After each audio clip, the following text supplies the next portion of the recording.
Hi, everyone.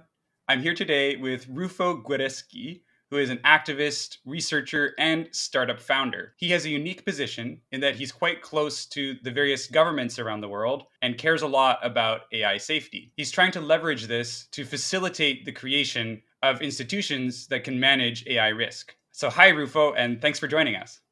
Thanks, Dr. Waku. It's a great delight and pleasure to be a guest on your podcast today. This video will be in three parts. First, why we have a governance problem.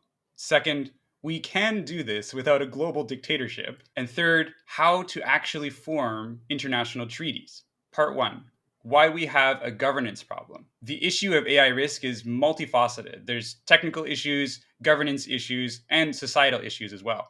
But in this video, we're going to talk mostly about the governance issues. So, Rufo, can you tell us a bit about your environment and how you got involved in AI safety work? Sure, I am based between Rome and Geneva. With my current organizations, I advocate and facilitate the creation of intergovernmental organization to promote the safety and democratic control of digital infrastructure, in particular artificial intelligence. So, Rufo, I think you told me that you had a security background, a cybersecurity background. Is that right?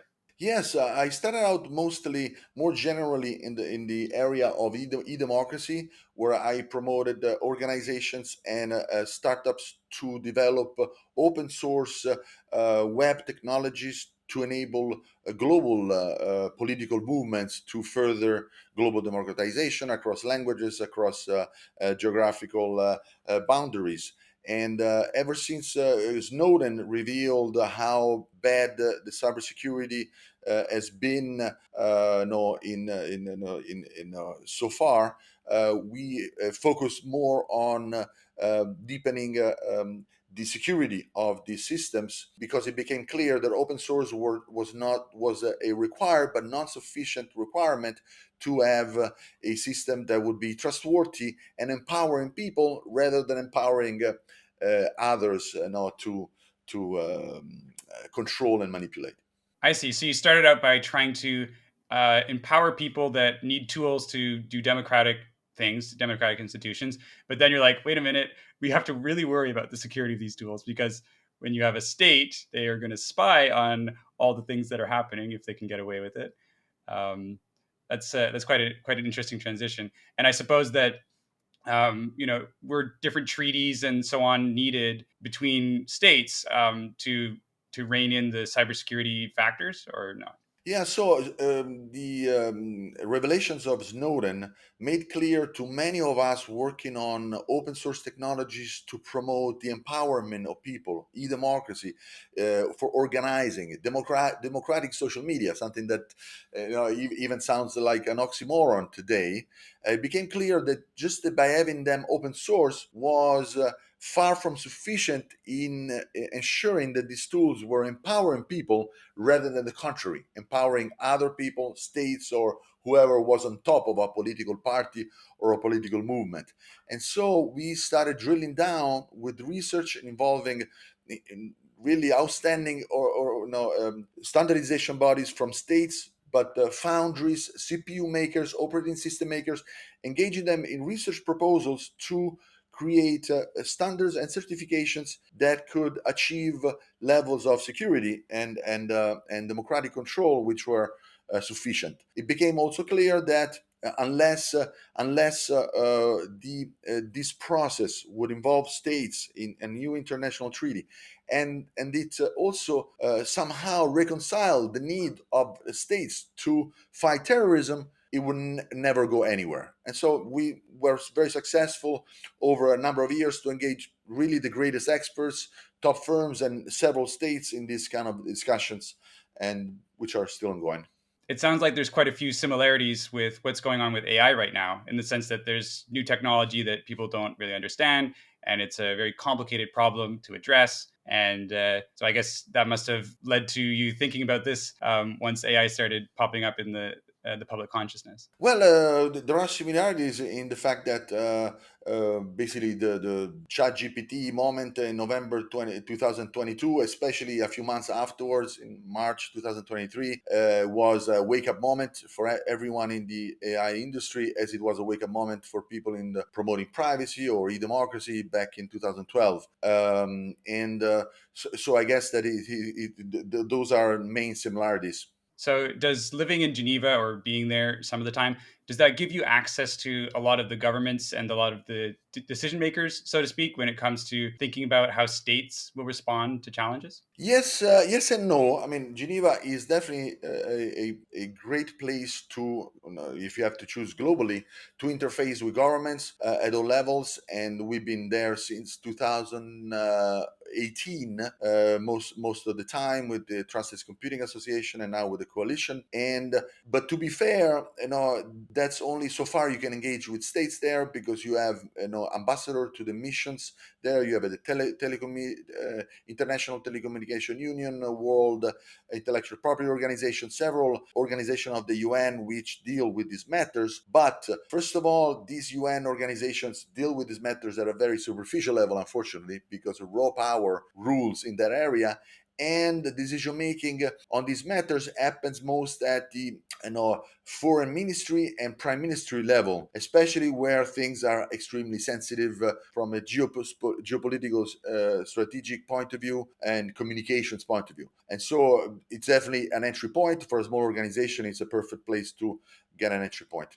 So you currently have this organization called the Coalition for a Baruch Plan for AI, if I got the name right. Can you tell us a bit about how that organization is kind of well positioned to actually make a difference in the AI space? Okay, so the coalition was established, was announced last September, together with another five leading NGOs or initiatives, mostly from the West, to with the goal of promoting an advocacy and a facilitation for the creation of new intergovernmental organization for artificial intelligence that are sufficient to reliably tackle the immense risk for safety as well as the immense risks of concentration of power and wealth. So I guess you could draw a parallel to the organizations that were created to manage nuclear safety, right? That's kind of what you're thinking about. But I guess you would need a lot more power in this organization or a lot more ability to manage things than the nuclear organizations have. Well, there are many AI scientists and AI safety activists which make a reference to this some organization created to manage improve our management of nuclear safety, like International Atomic Energy Agency and others treaties that were done. But in a way, our initiative is much different in scope because those intergovernmental organization and treaties that were created in the last 80 years, none of them really solved the problem, and they put a cap on it. They kick the problem, kick in the can, and so delayed the solution of the problem. And the problem was really solved not by these treaties and organization, but it was solved, well, to the extent that we're still alive today, by a loose hidden coordination between powerful intelligence agencies. Even the International Atomic Energy Agency, which is often cited as a model, was created only in 1957, where we're already all the seven nations had all the weapons and was mainly aimed to make sure that seven remained seven and didn't become 70. Even back then, intelligence agencies kept working separately, and they did the real work. And so basically, the scope of what we're doing instead is more reference to the Baruch plan, which is a proposed way to manage the yep.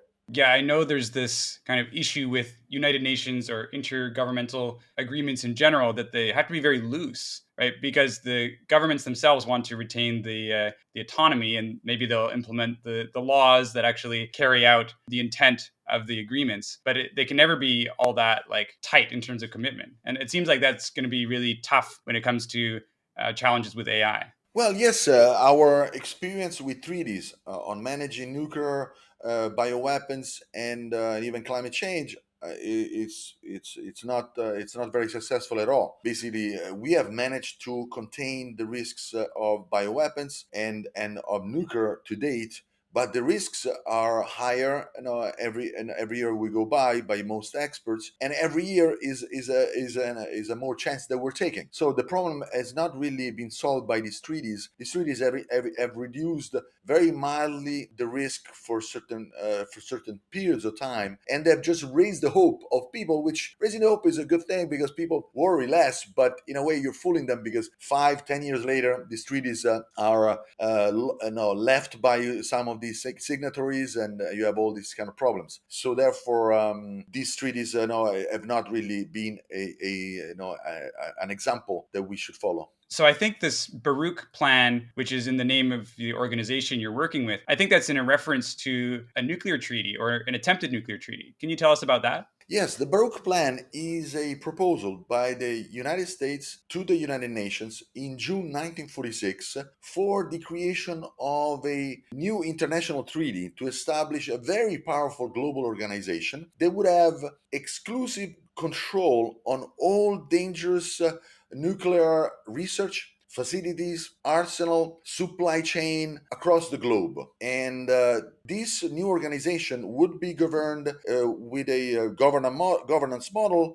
similar to the one of the UN Security Council at the time, which was basically 5 permanent members, which are the winners of the Second World War, and 6 rotating members elected by the UN General Assembly, but without a veto. So it would create a somewhat democratic global governance, whereby 5 of the most powerful states had a little bit more of a say, but not just making all the rules. And so this proposal, it remained the main official nuclear policy of the U.S. up until 2-3 years down the line, and it was approved by most of the members of the UN Security Council. And Russia proposed a counter proposal 5 days later called Gromyko Plan, which was similar in scope but very different in important details. For example, it called for the complete elimination of nuclear weapons rather than having a centralized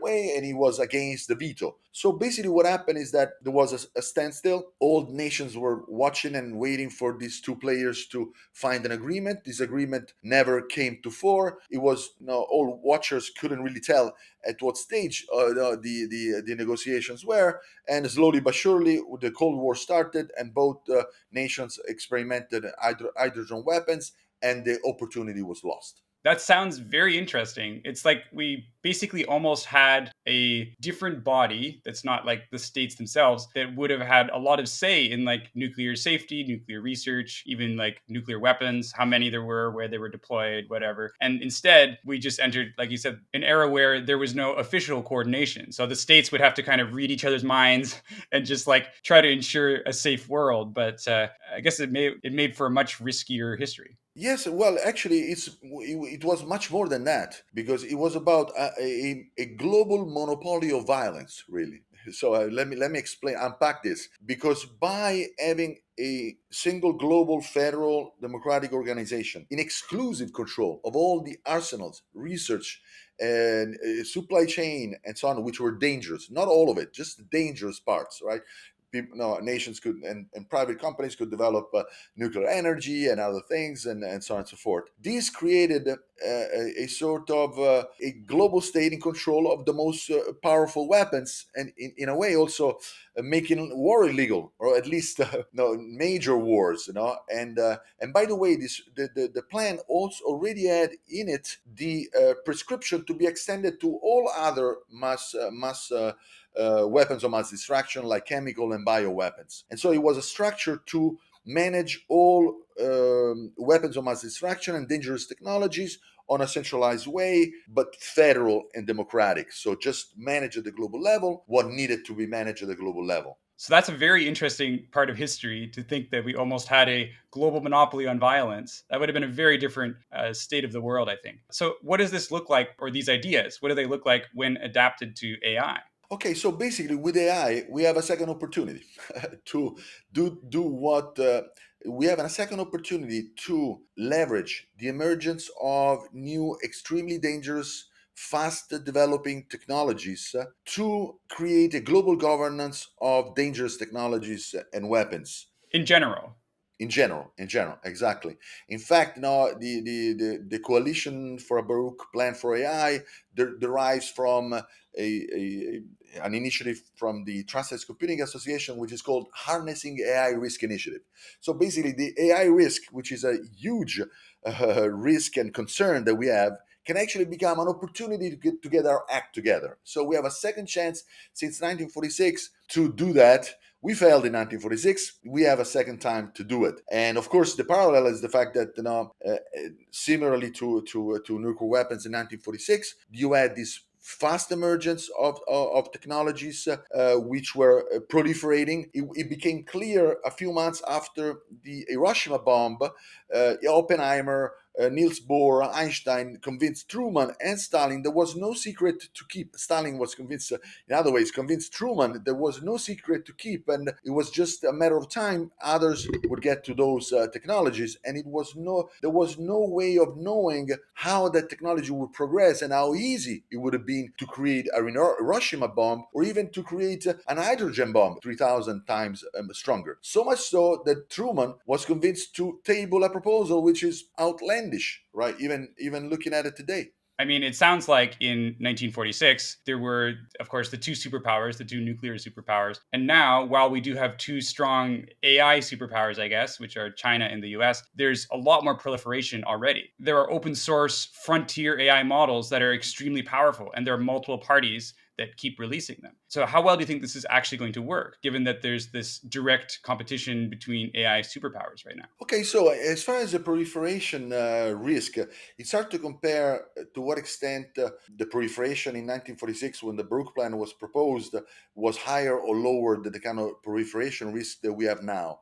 But it's not so much as the proliferation risk we have now, but what is projected, right? So basically, looking at the trajectory of technology over the last few months and years, you just follow the projection and how basically the uncertainty, I mean the risk you see on the line moving forward, and the large level of uncertainty that you have as far as how easy will it be for smaller actors to proliferate extremely dangerous technologies. So really what drove action was the huge amount of uncertainty and a very large amount of risk that basically these technologies could become very easy to develop with huge dangers. And we're starting to see that already, right? With really powerful models kind of shrinking in size over time, being much simpler to run on individual computers by individual people. And even DeepSeek came out recently, right? With a lot fewer resources needed to train a really powerful model. And that's still like a Chinese firm doing it, but you could see firms in other countries getting in on the act as well. Okay, so basically, the assessment of the scale of the risk and the timeline of the risk of AI, in particular of AI safety, meaning misuse or loss of control. Well, the assessment of this risk need to be done, taking many different approaches. Now, you have interviews of majority of AI scientists, and each of these surveys show bigger risk and shorter timelines. You have the top independent AI scientists. You have what people within companies say, and people within companies may have different interests. And what other experts in the area say, what experts in cybersecurity say. I'm talking about state grade cybersecurity as far as risks of exfiltration, which lead to proliferation, and also just basically an analysis of the progression of the performance of these systems over time, the progression of investment on resources, on compute, on research capabilities, and basically, and also we should also take in consideration what we know about what we don't know about the capabilities of secret security agencies. Nearly all the discussions we have on Anglo-Saxon, US, or UK media about the role of government, they assume the governments are far behind about knowing about the risks, knowing about the capabilities. Well, people forget that in 2013 we learned from Snowden that NSA had a budget of many tens of billions, which now it's more, and had football field kind of infrastructure, and it were far ahead of everybody in cybersecurity. And then the Pentagon has a budget of 900 billion per year, here, and they of course leverage technology to advance those things.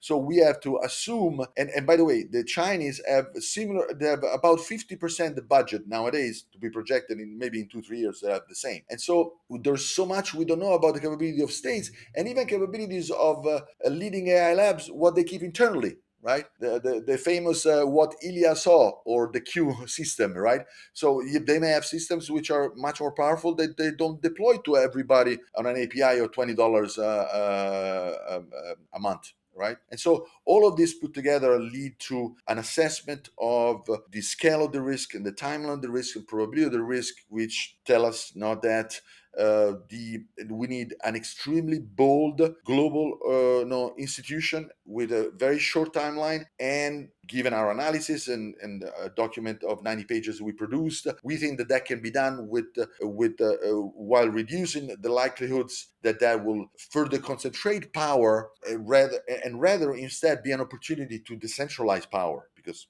power is very, very concentrated already on a global level. Yeah, I mean, from my perspective, I don't know that the intelligence agencies actually have a lot of capabilities, but they have a lot of hooks into what the AI labs are doing, right? And for sure, AI labs have a lot of experiments internally that they're not releasing, right? So the scope of the problem is very hard to determine kind of externally, and it's going super fast. In fact, yeah, did you want to dive into the timelines that you see behind your plan and like what might be necessary? Well, the fact that we don't know about the capabilities of security agency within superpowers is by design, because they don't want us to talk about it. And so the only way to talk about it is by speculation. But we've had Snowden.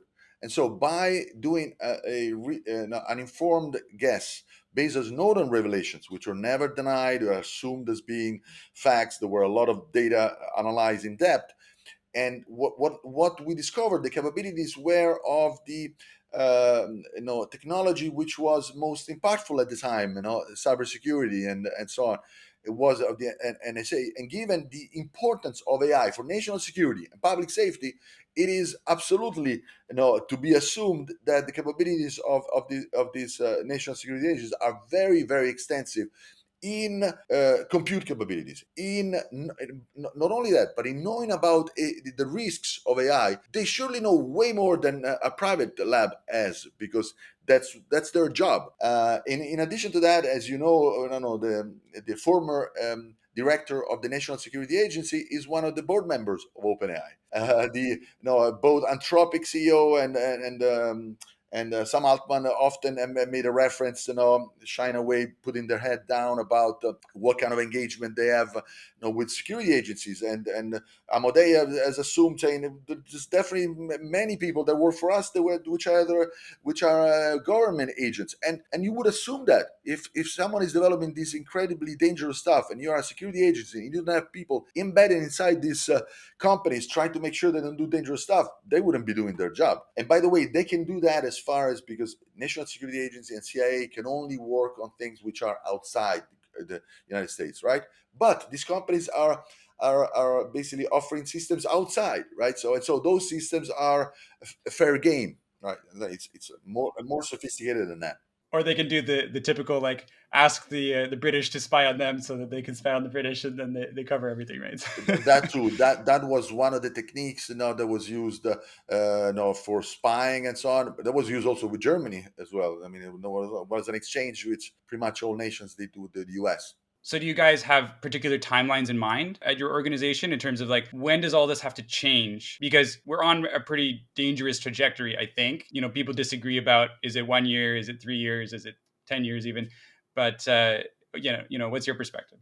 Okay, statements by a majority of the top independent scientists, AI scientists of AI in China in September, warned that catastrophic outcomes of AI can happen at any time. So we are currently in a scenario in which we cannot know that in some of the labs somewhere, with the incredible amount of money being spent on finding the next breakthrough, that someone has found or will find in a day or so a breakthrough which is comparable to the 2016 transformer breakthrough, or something even much less. which would enable them to increase capabilities in general, and possibly dangerous capabilities. For example, recursive, scalable, recursive self-improvement, and other very dangerous capabilities.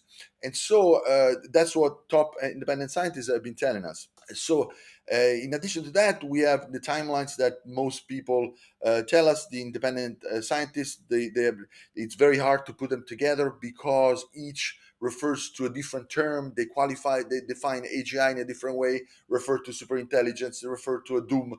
So it's very hard to put it together. But if you put them all together, I mean, let's just cite one which is very influential. Is basically, Musk believes that by the end of next year we'll have AI which is more powerful than any human, and so on. He doesn't say that is going to be done in a scalable way. Or Amodei just in these days says that you would have AGI built at the end of 2026 or 2027, and that achieving that AGI, which could be qualified in many different ways, would put potentially that company in a position to have a lead that nobody else can achieve. And so, in a way, defining AGI as as recursive self improvement AI. So basically, putting all of this together, we are at a moment in which we cannot exclude a significant chance that in the next months, 1 year, 2 year, we reach someone in the states or this private company reaches a level of capability which would enable extreme harm or misuse of cybersecurity and so on and so forth. But that is the least of the risks. Is basically a level of capability that would enable scalable self-improvement, and so having this takeoff. So let's explain for those people that are not familiar with that. If you have an AI system which can improve itself, or even just very powerfully help humans improve itself, which is already starting in some way, then you would arrive to a moment in which you have 1 million top AI scientists working around the clock to improve themselves and then improve their ability to make scientific innovation. And so this can achieve what it's called, I think, superintelligence or technological singularity, in which you have an incredibly accelerating innovation engine made of this digital ever expanding infrastructure, which by definition will go outside the human control because it would have capabilities that humans cannot keep.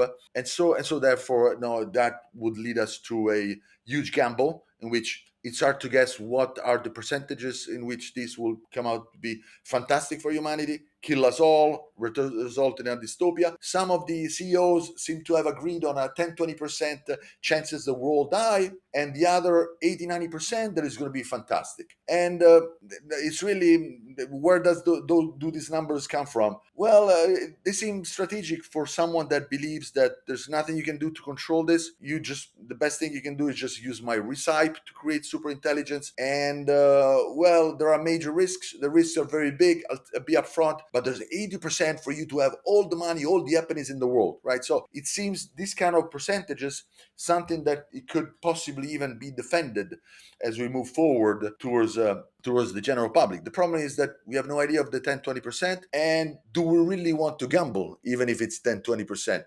In fact, if you are the CEO of a major AI corporation, you have a pretty strong incentive to say, 10, 20% in terms of the existential risk, right? Even if you might personally think that it's higher, you can't really say that as a CEO of a corporation. You'll just get replaced. So Exactly, because if it was the other way around, of course, let's unplug it. But that kind of number enables them to be credible on a medium term as far as their estimates of the risks. They're not deniers, but still they put the upside much bigger than the downside. And so it could possibly enable them to defend, to convince states and people to rally behind them. One very surprising thing is that in the last few weeks, there's been announcements by Elon Musk, by Sam Altman, and by a 500 billion venture, 100 billion to 500 billion venture by SoftBank, OpenAI, Oracle, and the United States Emirates, aside with Trump. This venture was announced with Trump. All of these people and entities have announced that they're not only pursuing AGI, they're pursuing superintelligence. And this is extremely grave because, unlike artificial general intelligence, which is a term that can be legitimately used to describe artificial intelligence, which we have had already for a year or more, up until artificial intelligence, which is way smarter than any human and can do everything human does, including consciousness. And so, AGI could be used to describe an AGI which we may never achieve, even when AI takes over the world, because it may never have consciousness and so on and so forth. So, unlike artificial general intelligence, superintelligence is very clearly defined in the scientific community because it derives from the definition by Nick Bostrom, which derived from ultra intelligence system, which was defined by J.D. Good, in UK in the 60s.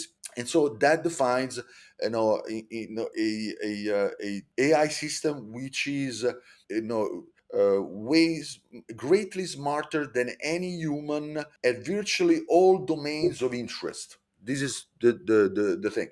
And by the way, Nick Bostrom wrote a whole book on this. So it's not only defined in one line, it's defined in a whole book, which 80% of people in this area read. And Elon Musk and Bill Gates read in 2019. And that's where they started mentioning these risks, very out loud. So the fact that they, declaratively say that we're going for superintelligence, it's extremely concerning, but also provides somehow an opportunity, because if we're able to explain to people, journalists, and states what that means, because most people that read superintelligence, they think it's the super intelligent. It's just a marketing adjective, no, to do that, and for sure they will attempt to dilute that term. But to the extent that they know, and people and heads of state, they know that this 10-20% doom and 80% perfect fantastic happiness is, there's no basis for that, then we can have like no possibility for action. Yes, I think that's a very good summary of the state of how people are thinking about this, and superintelligence being kind of an insane thing to aim at. And you even have people saying like, "Oh, this investment by Trump, etc., would create hundreds of thousands of jobs." Maybe construction workers for a while, but it would also essentially make most of humanity's jobs irrelevant if you actually get super intelligence, right? So it's a kind of, I think a lot of people don't realize what it is, what the wish they have made to the genie is, so to speak. Well, okay, so basically, assuming that all these investment by the U.S. government and U.S. companies into super powerful AGI and super intelligence is not going to kill us all, and so on and so forth, and it's somewhat no, it's control. It remains under human control. Well, the current trajectory is towards an immense further concentration of power and wealth in a very few individuals and political elites, especially the U.S. president and some possibly some deep state, so-called, officials and powers that be, financial leaders, and so on. So the current trajectory goes towards a scenario whereby a larger and larger majority of U.S. citizens and global citizens, their market value of their job and profession will be further and further reduced, and so therefore, and these technologies could produce a huge abundance, which, if redistributed, could actually make so that people could work less or work not at all, could enjoy life, their hobbies, enjoy families, do like ancient Athens, do music, philosophy, and so on. And this is fantastic. This is some of the hopes. Problem is that we are just in the hands of the decisions of a few people, if that's going to happen or not, unless there is some kind of global organization whereby the control not only of the safety of these systems, but also the sharing of the benefits and sharing of the control. What do we want this to be? What should it be? Should Trump be able to live forever if AI was enabled? Should Musk be able to live forever? I don't know. All of these questions. What do we want to do with these technologies? All of that, could and should be decided by humanity, to a large extent by humanity collectively. To be realistic, it's not going to be perfect democracy, even if some people will have more decision than others, it will not be the current situation in which you have now just, yeah, self-chosen people making immense decisions on our behalf. Like you said, essentially you have ordinary people in competition with super intelligence, and you can guess how that ends if if that's really the path we're going down, right? You're gonna become less and less valuable, less and less power in the world, I think. Yeah.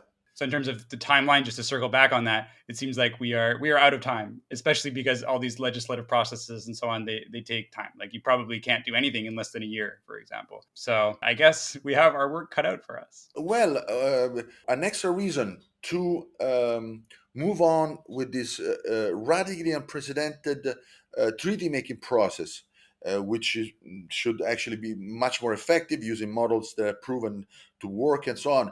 One more reason to enact this treaty making process today, yesterday, and as soon as possible by a first coalition of the willing of states that want to bring it forward. Of course, you need China and the US in the end, but the others don't have to just stay watching.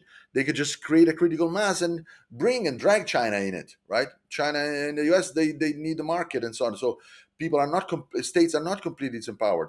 One extra reason is the fact that creating a treaty takes a hell of a long time, and we can't predict how long it's going to take.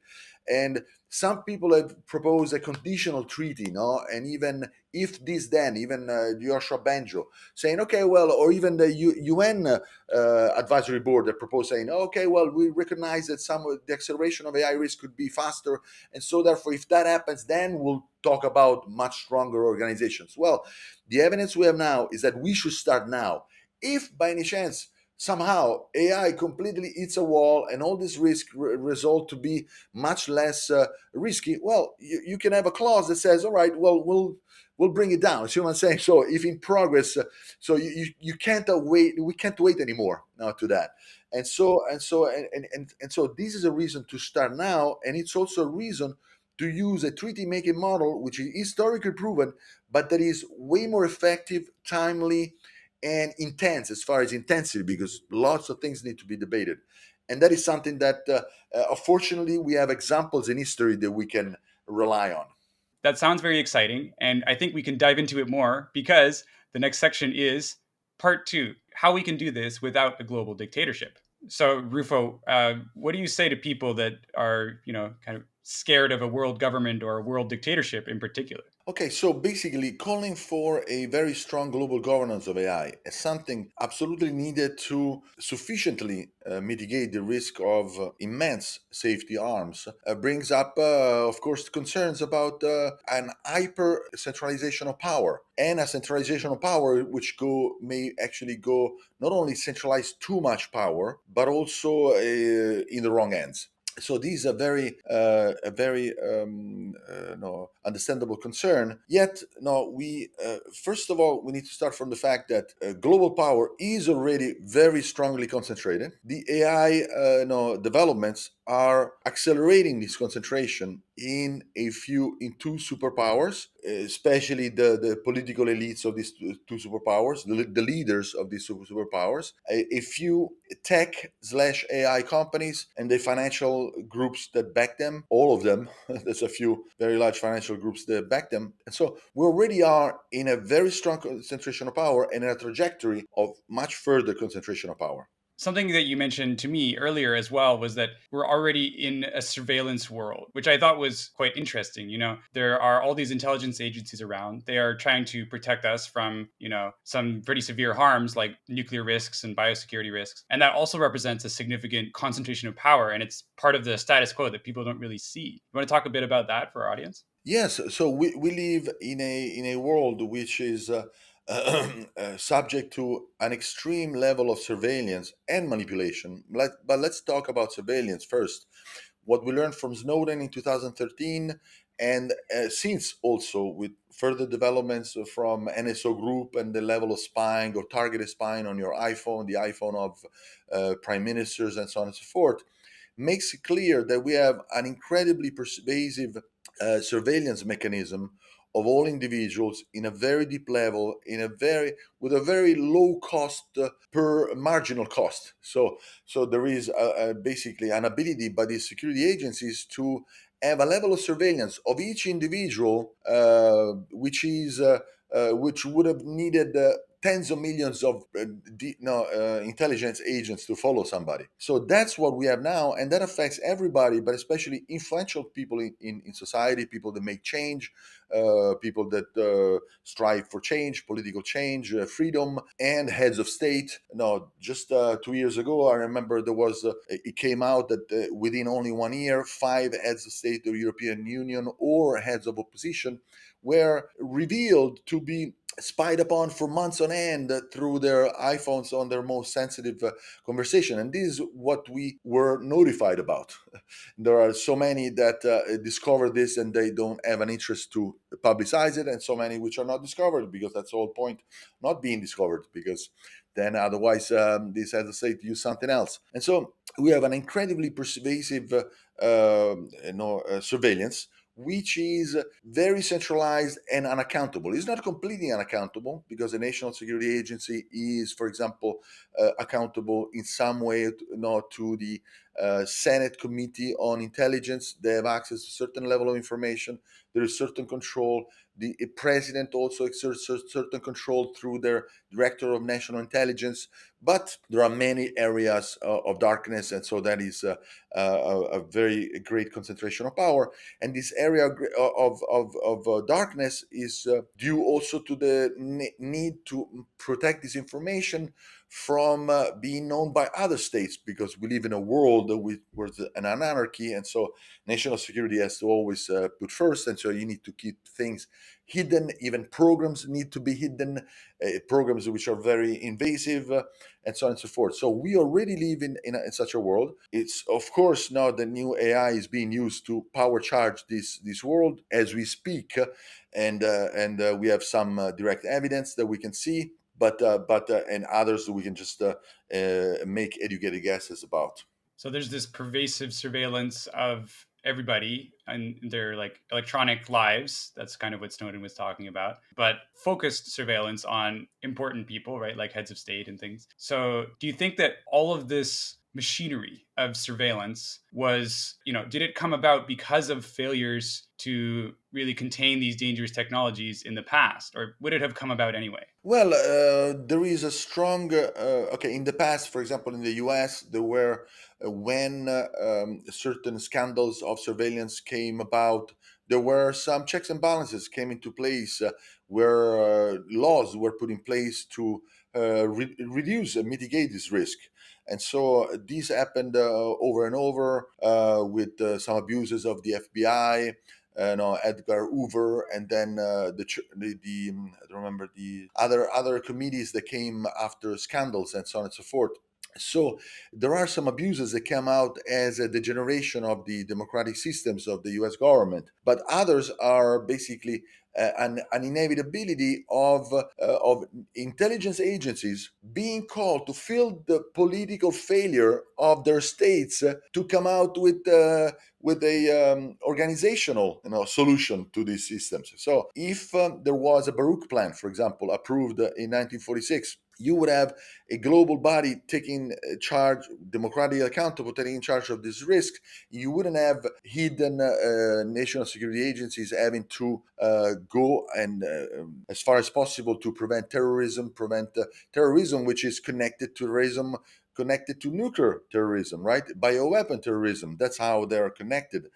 And so therefore, yeah, in a part they would have arisen anyway as a degeneration of democratic systems, but very much they arose because of the risk we're facing. In fact, after Snowden, revelation came about, and they were understood to be true. The political change in the U.S. was very minimal, and so people understood that okay, basically they were given a stark choice. Do you prefer to protect the safety of your children or liberty? And so, if you have a stark choice, I will choose protecting my children rather than liberty, life over liberty, right? And so that's what happened.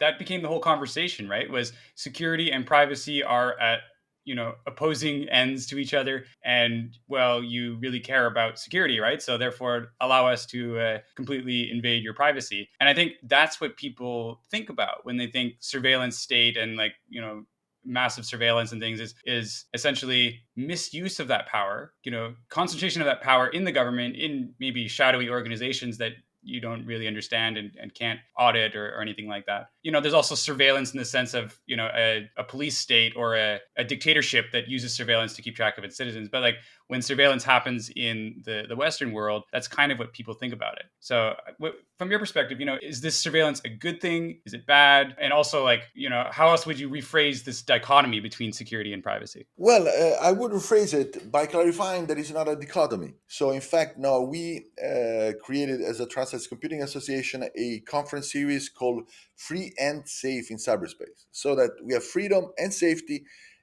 together, right? And so we posited ever since 2015. We had 11 conferences with incredible speakers, and was part of the initiative that we're putting forward as a way to advance this creation of this intergovernmental organization. We posit that it's not a zero sum game, but there are substantial win-wins. So there are ways to basically promote security and at the same time promote privacy. It's not a zero sum game, and for that that's why we proposed solutions which were a mix of organizational and technical solutions based on substantially applying a democratic governance scheme to both the entire supply chain of digital communications and to the process of lawful access, right? So the whole idea of backdoor. So there's been a very large libertarian movement in the US of activists in the privacy that have assumed that there was no solution whatsoever. Then either you had absolute privacy or you had no privacy. And instead, there are ways in which you can enable government, when justified, through due process to access information needed, and at the same time have privacy up until you don't commit a crime and you are subject to certain interception. This is something that has worked in democratic countries mostly for paper post, has worked for telephone largely. And then when it came to digital, there were some technical and socio-technical challenges which put the government and the civil rights community head to head. And so civil rights community said either we just have complete privacy or nothing. And the government said, well, okay, well, if it's either or, then we'll just go and compromise everything. And that's what they did in the 90s, where there were the famous crypto wars, in which many activists of the privacy movement, they thought that they won because they couldn't make it legal to have an advanced encryption algorithms. Well, the US government basically compromised everything down below that stack.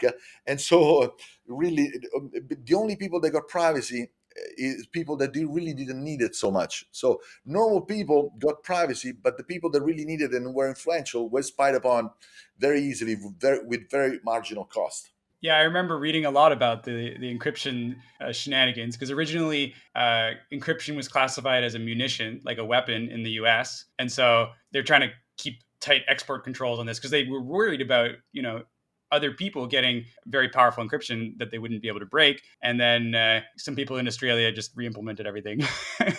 And then they're like, oh, well, let's get the NSA to propose some algorithms which all had some weaknesses in them so that the intelligence agency could actually break it. But that's really dangerous in the technical sense, right? Because if one intelligence agency can break it, then others can as well. And you kind of undermine the trust that exists between, institutions trying to talk to each other. Like one bank trying to send money to another, they just use encryption, right? And if there's these weaknesses in it, then there's just all this scope for malicious behavior. Yeah, but see, the world you're describing here is not what the government wanted to do, but it's the world we're living in now.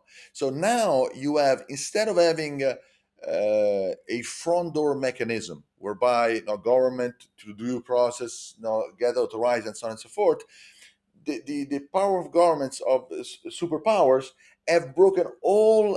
They break every IT system at all different levels down to the chip making, to ensure that at any given time they have at least one way to get in. And that way of getting in, since they have to place place these vulnerabilities in a way that is plausibly deniable. So it cannot be known that it was placed on purpose, because that would be a bad rap for the company, a bad rap for whoever was involved. And so they have to put it in such a way that it's disguised as an accident. And so this makes so that others find these holes. And so these holes that are put in as a way for governments to do their job are found by others and exploited for negative reasons and so on and so forth. That is the world we live in, that some of these libertarians wanted to prevent. And instead, the world that we could live in is, it's not easy, but we spent years with incredible experts and, and so on and so forth. And this paperwork to back it and lots of support for it. There are solutions which are not technical solutions, are socio-technical, more governance and process of systems in which there is in-person authorizations there are key. So you don't rely on the perfect resilience of a technology to ensure against the abuse, but rely on the governance of having certain checks and balances which are human. And so it would be an in-person front door rather than a technological front door. But maybe that's a level of detail we don't want to drill too much in. Well, I think it's interesting though because a backdoor is what everybody thinks of when they think of encryption being broken and stuff like that. And yeah, it's a surreptitious door. It's a door without a key essentially. If you know the door is there, you can get in, and that's the risk of it. But a front door mechanism, such as for example, everybody who encrypts something has to respond to the government. If the government comes to them and says, "I need you to decrypt this because this person, we have a search warrant for this person or something," you have to retain the keys so that you can decrypt, and you have to like be able to actually do those decryption processes. That would be a very different world. Like we live in a world where Apple fights tooth and nail to keep privacy of its users' data, even when the government says, "Hey, we need to look at this," because they've intentionally designed their system so that they cannot decrypt it themselves.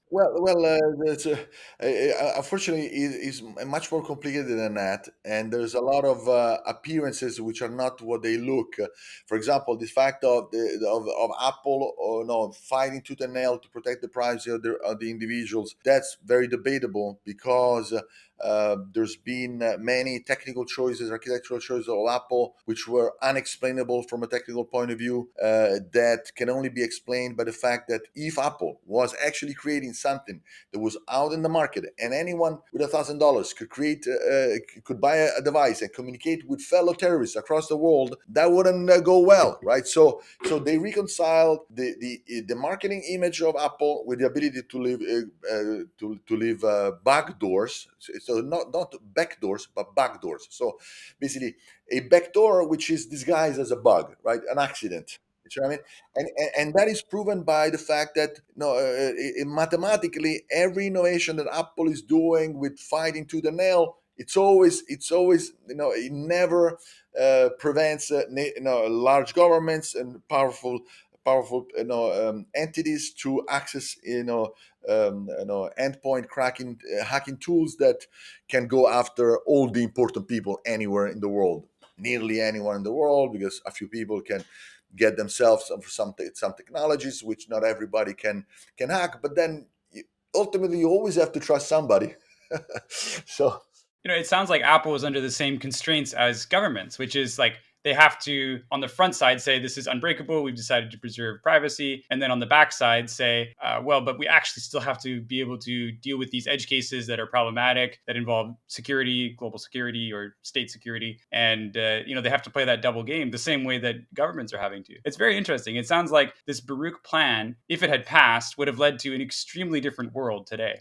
yeah, absolutely. And in fact, to connect this problem of backdoor also with AI problem today, basically the creation of security standards for AI, but in particular IT systems, IT control systems around AI systems to ensure their compliance, ensure their access, ensure they're not leaked or exfiltrated and so on and so forth, needs technologies who are really really trusted, and all the most critical and systems suffer the need for agencies to break them. So every especially the most sensitive chips which are out there and technologies at low level, always have these backdoors so that the national government can use them for spying, and in many cases for kill switch. in the military business. So moving out to AI and looking at a scenario in which you have China and the US needing to define standards, certifications, and technologies they can both trust to the same degree as a perception and actually to the highest level. We don't really need so much new technical breakthroughs. We need much more governance mechanism to maximize the level of trustworthiness of these systems and the perceived trustworthiness, which are two both important things, and that can be achieved and improved by getting them together. And so even in this scenario, creating these control systems for AI, you would need to tackle the issue of government intervention, right? So just like so, you need to have some kind of process to enable governments to intervene and switch off that system. To do it, you can't have someone surreptitiously call that kill switch. Or in the same way, you have surveillance tools to know exactly what kind of processes are being run in a certain data center and so on and so forth. So we're still back to square one. So we still need to solve that problem, but in this way, we need to solve it at a global basis, right? We need to solve it as a global community, as a global treaty, as a global organization. So it sounds like we actually have all this like technical debt, like problems that we haven't fully solved in the past that are still problems, and we're stacking, the AI issues on top of that. So as soon as you start asking a government like, "Hey, can we like regulate AI, please?" They'll say, "Oh, but I want to be able to do the same types of things that I can do with encryption and with other dangerous technologies right now, which is break everything, see it whenever I want," even though that leaves the same doors open to other governments and even to hackers, criminals, rogue AIs. So it seems like our foundation of how governments deal with really dangerous things is like it's not really going to work in this case. Yeah, more than a technical debt, we have a governance debt because it's not so much as technical innovations that we haven't worked on that would enable us to reconcile this a democratic governance and accountability and security and freedom. It's really that we haven't pushed through in finding a governance solution that is socio-technical, because now it's both governance and technological, which can reconcile these objectives of society, these values of society, these rights in some way. And so that makes it also more hopeful, because if we were awaiting for some kind of technical innovation that we haven't worked on, as unfortunately, yeah, many of the top AI scientists in the area have been very focused on provably safe AI, guaranteed safe AI, which are very promising research areas whereby you can extend the power of formal verification to increase the trustworthiness of AI systems and IT system for compliance around it. Yet, these innovations are hard to predict how fast they will be proven to be good, and only a small part of the picture of increasing the trustworthiness of an IT infrastructure, IT deployment in general, IT supply chain. So therefore, we believe that even though these are very worthy goals and projects to be followed, much more resources and attention should be given to creating a governance mechanism whereby superpowers can be engaged to define standards, certifications, and open technologies for that comply to these standards, which raise the level of trustworthiness and perceived trustworthiness of these compliance control systems in a way that also enables the lawful access scene, because at some point you will have to intervene to do a switch off. At some point you may have to intervene to know what someone is doing in a data center. Unfortunately, we also need to consider that we may actually find a stage where we actually have to have that capability for a single human, and I am going to state that here. Robert Trager, also a famous researcher in our area, referred to this and talked about some ways to solve it, but he was kind of shy about it because it seems that you're calling for, people cannot connect the fact that you have an ability of a global government or a superpower to have this kind of insight and reconcile that with democracy and freedom. Well, we live in that society already, right? So these governments can already come, whatever you're using Tor, Signal, and so on and so forth. Those are complete jokes, right? So I mean, there are very few people that know how to use it very well with very cumbersome ways in certain things for certain communications, but to a large extent is just wishful thinking, and so we live in that world already, right? So and all these states can come in your computer at any given time, and you don't even have any idea. In fact, the idea that you can protect yourself is part of the game, because if you knew you couldn't protect yourself, you wouldn't be using it to communicate stuff that matters, and so therefore we live in that world already.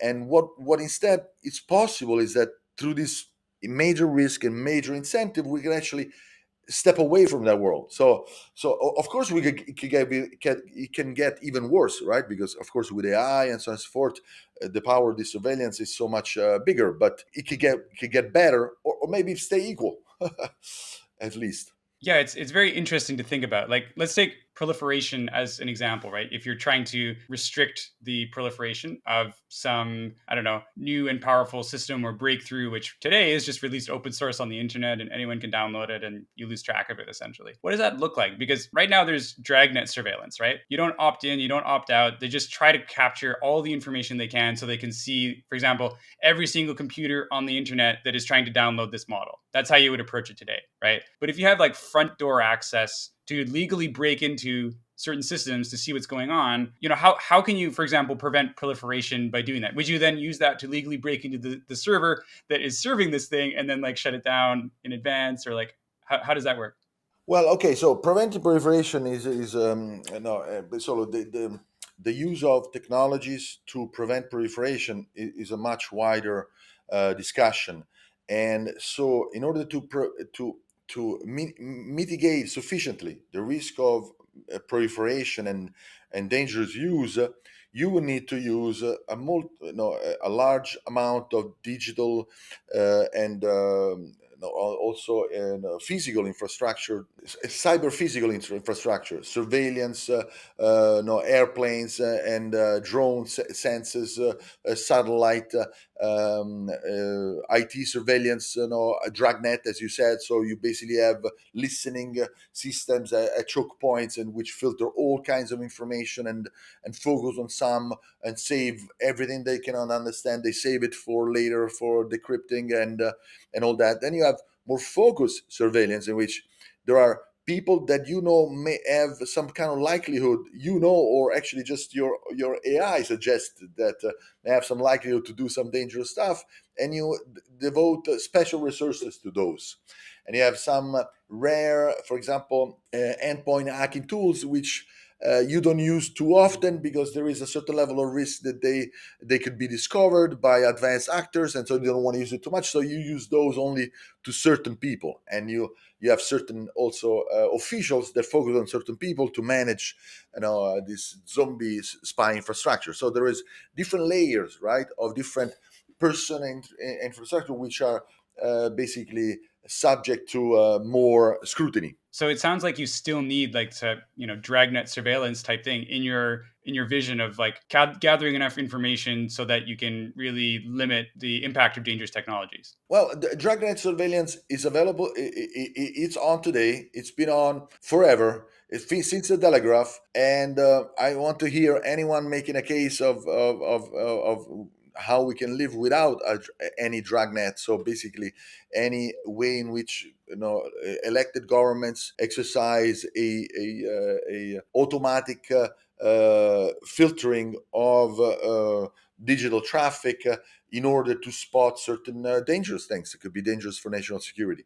And by the way, this dragnet can be done in Robert Trager, which we mentioned from the Oxford Institute for AI governance, suggests that we have to build a dog. Like a dog, for example, is not an individual, can sniff some drugs, but is not going to basically know or give out your name and so on and so forth. So if you have systems which by themselves are accountable, and we know exactly what they do, we know they're not biased, and they have known and agreed upon and accountable ways to flag some kind of behavior which it deserves scrutiny by accountable judicial systems. Well, that's the way society has always worked. I mean, before even we had digital technology, we had police patrol the streets, right? That was dragnet.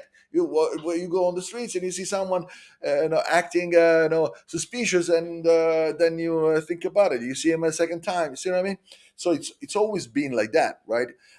There's It's only like in imaginary in the dream and delusions of cyber libertarians in the 60s and 70s that would say, okay, I'm gonna freedom means I am a computer, I do whatever I want, I communicate completely privacy, and I have all this. This was a complete delusion. It's unreconcilable with a democratic society because people in that darkness can do extremely dangerous stuff. And so it's not reconcilable with democracy. In fact, libertarianism, as in the purest form, is counter to democracy, to social democracy or liberal democracy. And unfortunately, we have just so much of that in our, still going on in the tech community and so on and so forth. It feels like in the minds of most people, especially younger people, the government has been set up, especially the U.S. government, has been set up as this like entity that's opposing you, right? Trying to get your taxes, of course, but also trying to invade your privacy, trying to figure out what you're doing, so that the moment you take a misstep, you get in trouble for it.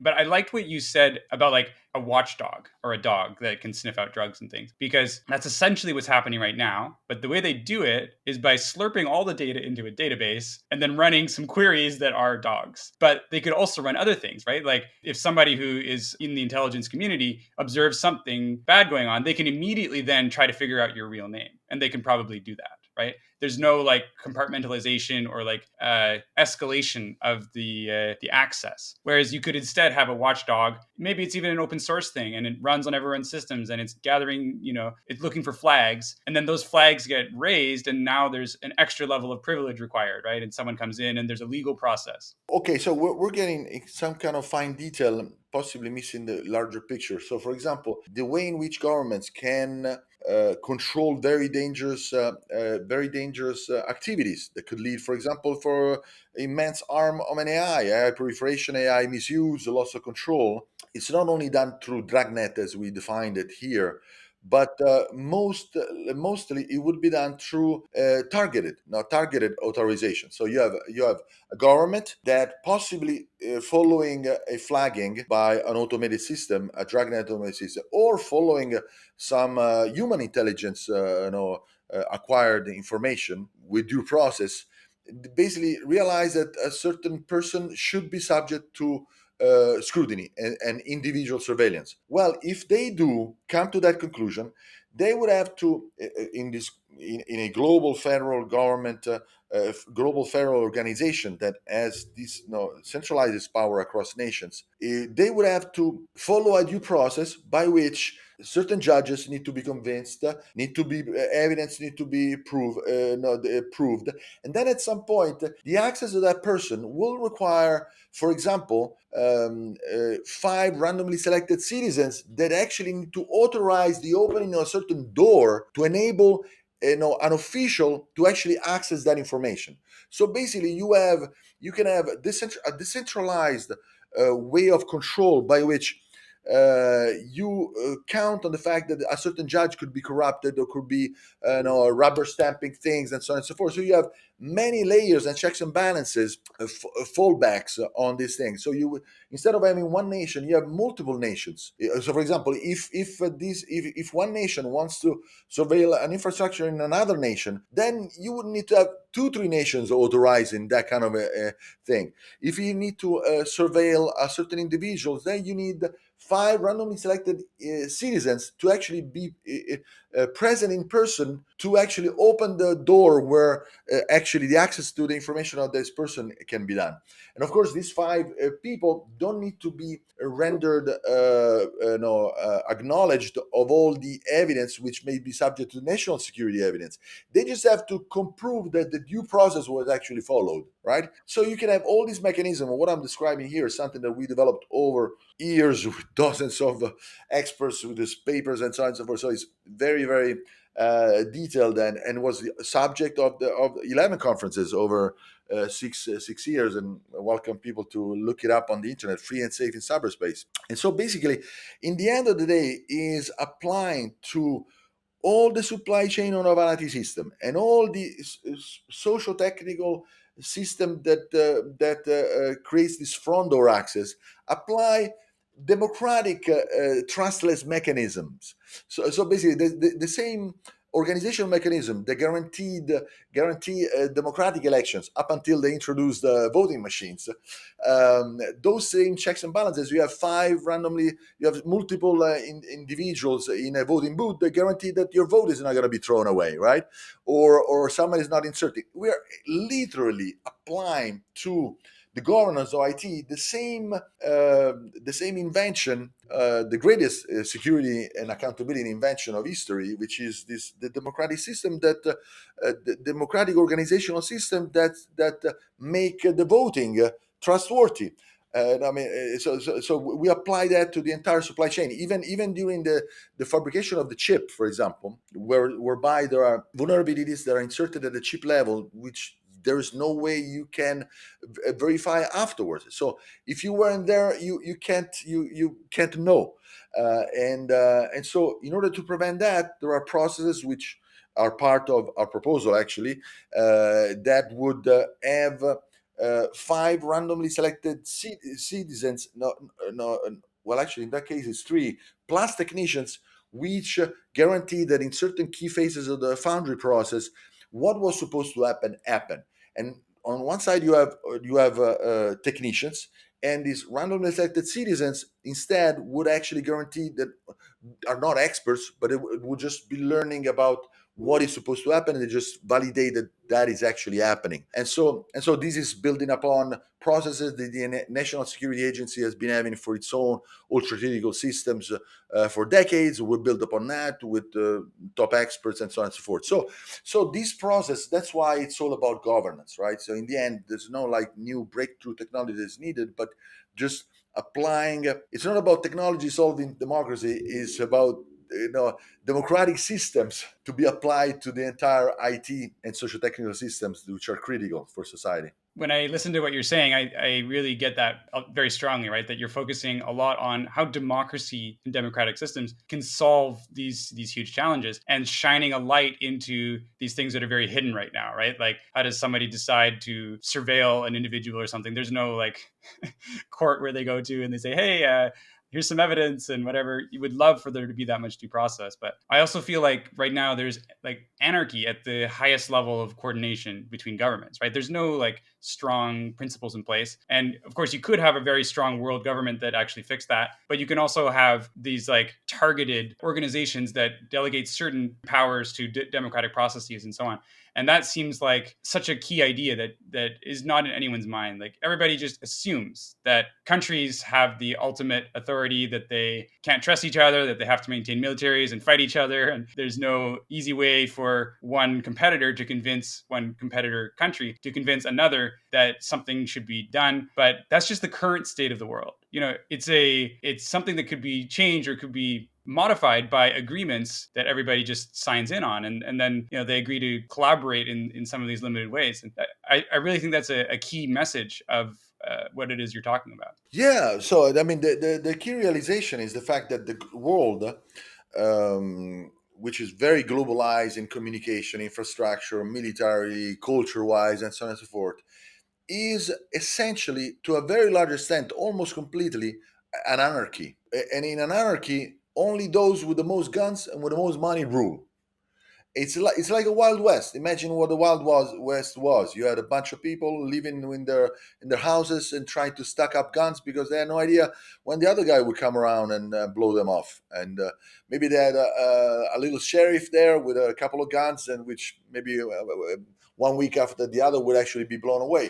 Just like I don't know, UN Security Council. No, it's supposed to be a sheriff, and the big superpowers over the last few decades just do whatever they want and just get the others to rubber stamp. So That is unfortunately the sorry scenario we're in. And up until, I mean, this is a sorry scenario which has damaged humanity for all our history, with wars. Everybody warring to each other. Actually, in the past, nearly all states had to spend 50% of their money in their budget into military, because they had to put forth, they couldn't exclude the neighbor invading them the next day. Fortunately, we have a balance now whereby 2-3% is spent in Europe. Maybe US is 5-7 and so on. And so, but still we live in the same situation. So this anarchy situation that we're living in makes so that now that when you have nuclear weapons, now you have the kind of problems that we're living in. Now with AI, same thing, is that you have these states which have to run each to try to prevent another state to build AI to subjugate them or destroy them, or subjugate them economically, or even politically. And so they have to run as fast as possible, without checking on balances, and without, as fast as possible, even disregarding what shape they're giving to their digital gods. So basically, some of these big companies, and in fact, they are concerned of that, and they wish they could raise they could have a raise among tech bros, but do it in a more fair, no, slower way. And in fact, that's why Musk proposes a global referee.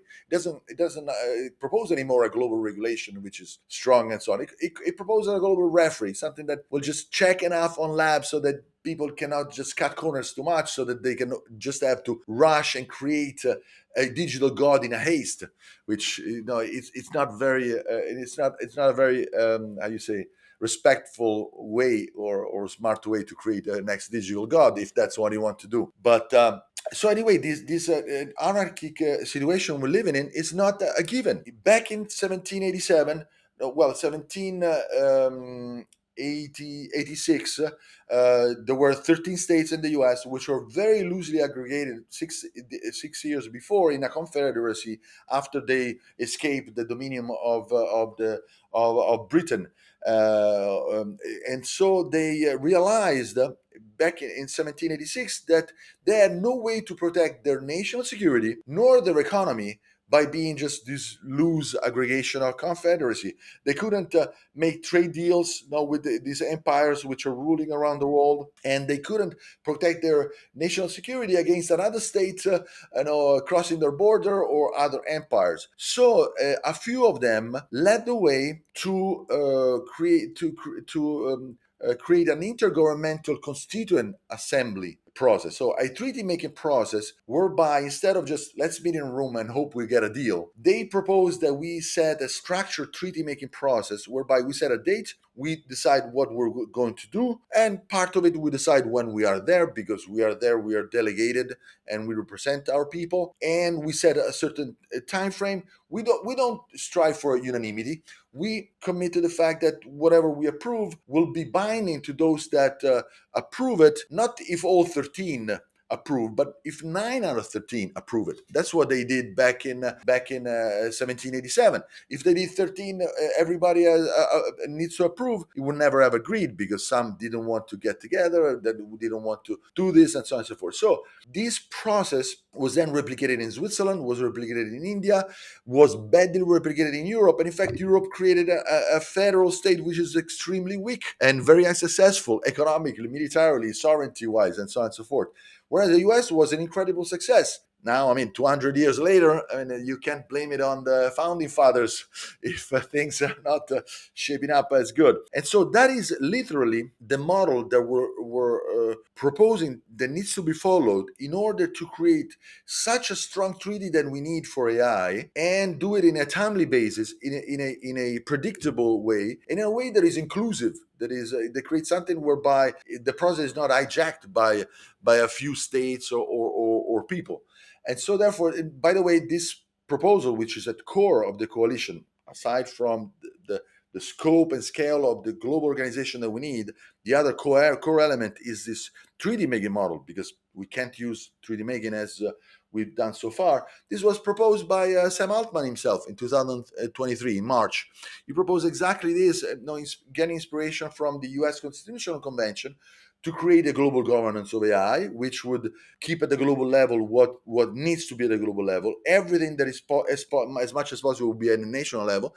Everything as much as possible will be at the personal level. It's the subsidiarity principle.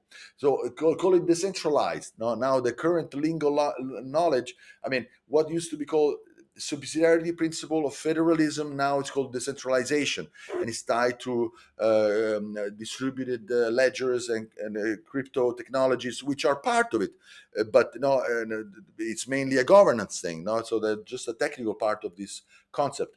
And so even Sam Altman proposed this back then. So anyway, without me going down on it, there are many aspects to this. Our case paper that we wrote, 90-page paper with 22 contributors, going in fine details of making an argument of why this is needed, how it should be done, what are the requirements of this treaty making process to maximize the chances that it's going to succeed actually in preventing proliferation and prevent as much as possible an hyper concentration of power and remain accountable, right? So you have all these different requirements. And by the way, in the process, you should do this without some state getting pissed off enough to drop nuclear weapons on another state. So the requirements are a lot, but we've been trying to holistically looking at all this.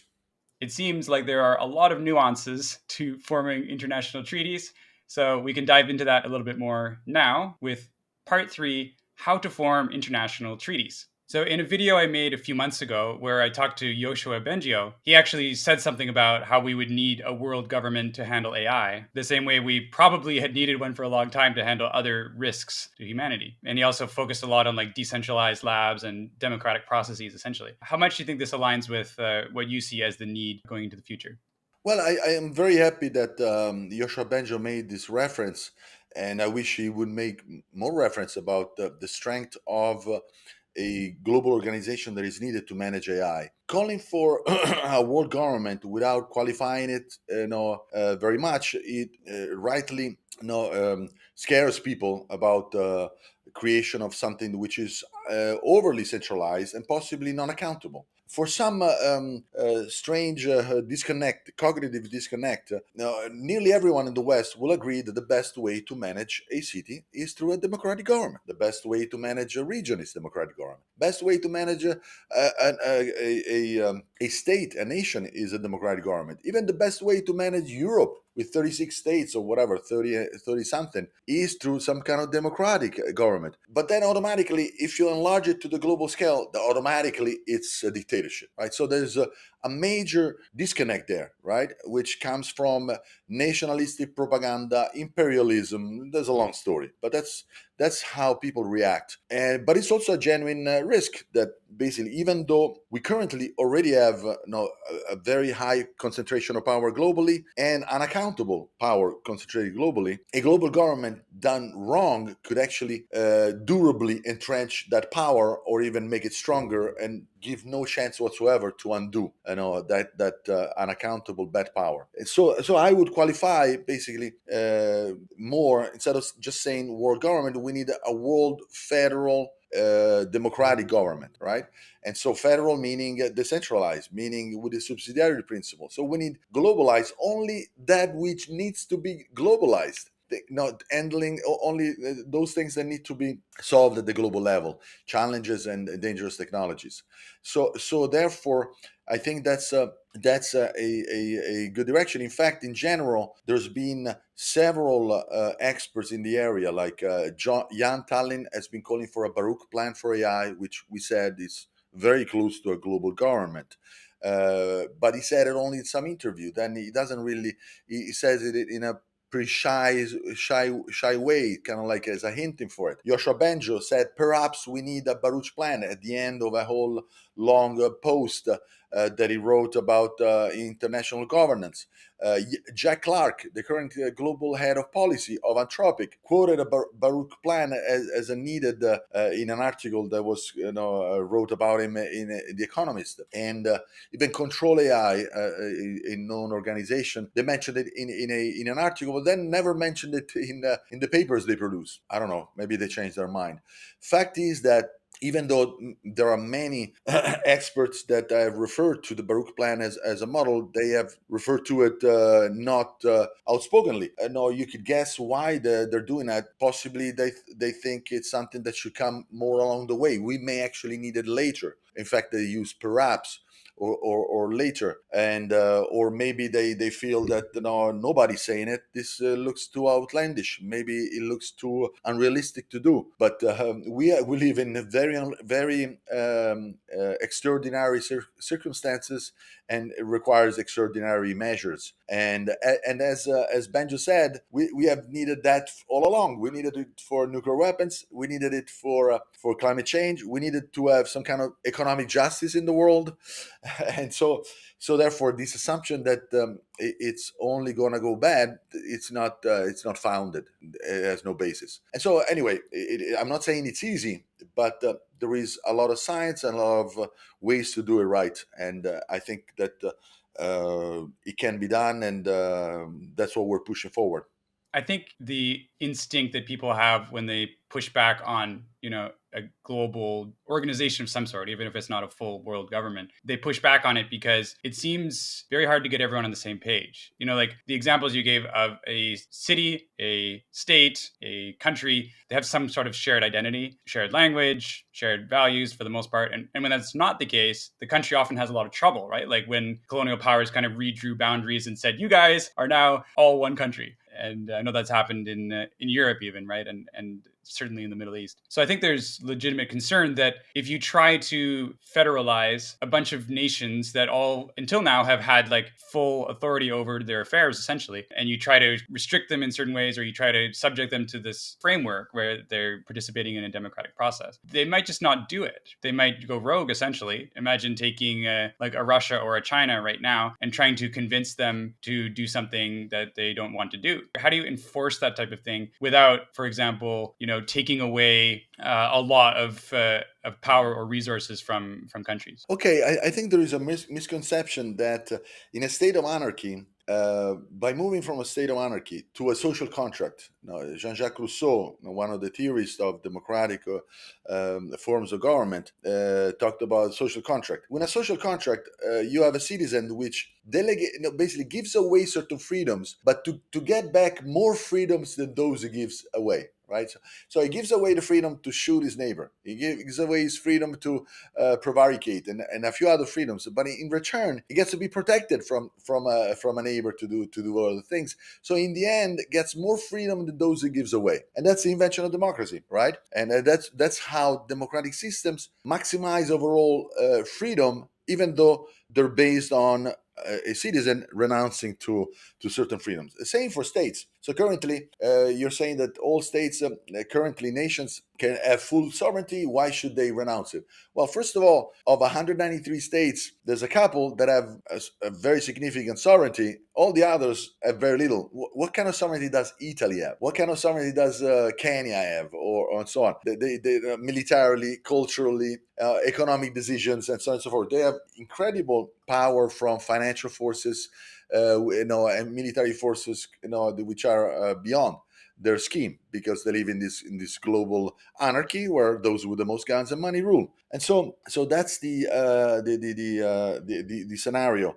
The other thing that you mentioned, it's very important. Basically, as opposed to the example we made of Switzerland and the US, you're saying, well, doing this at the global level, it's about bringing together people which have very different values, and systems, and so forth. But if we look back at 1786, when these 13 states came together, well, these 13 states had immigrants, nearly all from Europe, which were all of Christian background, right? So you would say they're very similar values. Well, not so, because back at those times in Europe, many of those that came to the U.S. is because in Europe was destroyed by nations killing each other by certain brands of Christian forms, and so there was a lot of different values and within the Christian ideas, and they found some kind of common ground. So in the end, they have a mention of God. Generally, they don't say Christian God. No, they don't even mention Jesus. So God could be even God of other religions, and they found a kind of compromise. And the actual compromise they found is in the values they found as shared. And in fact, Chinese and US citizens, they have so many values which are shared if you go beyond all the propaganda and so on and so forth. By the way, one very important thing is that there was a major misconception in the West that we in the West have democracy and they have dictatorship. And Biden, at some point, after meeting the president of China after 4 hours, was asked if he thought President Xi Jinping was a dictator. And he says yes, because he doesn't do our democracy. And instead, if you go look at the details of it, China and the US have, let me say it precisely, comparable weaknesses. So they have democratic systems which have major shortcomings. We saw those in the US, which are now coming to fore and more evident every day. And China also has it. Lots of people in the West don't even know that China has elections. They don't even know that there is a one party rule, and in the US there is a two-party rule, and the elections there happen from the local level, medium, and so on. Of course, there's it's so I mean there's levels on which you have ways in which certain powers remain, and you can't there are limits, right? But to confront liberal US model and China as completely good and evil is complete. It's a complete fabrication and propaganda, and this is something that in fact most of the world knows. I mean, most of the world, I mean, doesn't see at all the U.S. as a beacon of freedom and so on and so forth anymore for a very long time.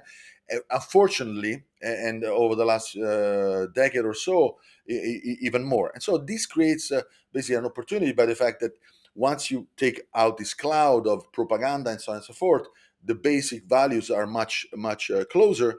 And you could have actually, by coming together, you could have a sum which is bigger than the parts. So you could have, by coming together, you could actually have establish principles and values in a better way than they're currently established within the nations, right? Because both China and the US, they suffer, their democratic systems suffer from the fact that they have to be in war all the time, right?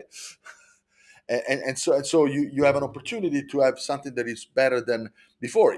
Just like the U.S. Constitution was much better than the constitutions of any of the 13 states that participated in the U.S. Constitutional Convention, right? So there's quite a bit of hope there, and in fact, China is quite. It seems to be quite open to strong global coordination. Most of the states of the world are, even though they're not vocal, because it's hard to be as a small state to make your voice heard and trying to influence things of this sort, and you feel like you're just shooting a moonshot and so on. But this is our hope. Our hope is that we take these incredible risks that we are facing as a mandate to come together. We must come together, because if we don't, there's no way that China or and the US alone or even together can prevent this proliferation. So the only way they can do it is by creating this very strong global federal governance, this world federation. And so that's where this incredible risk we have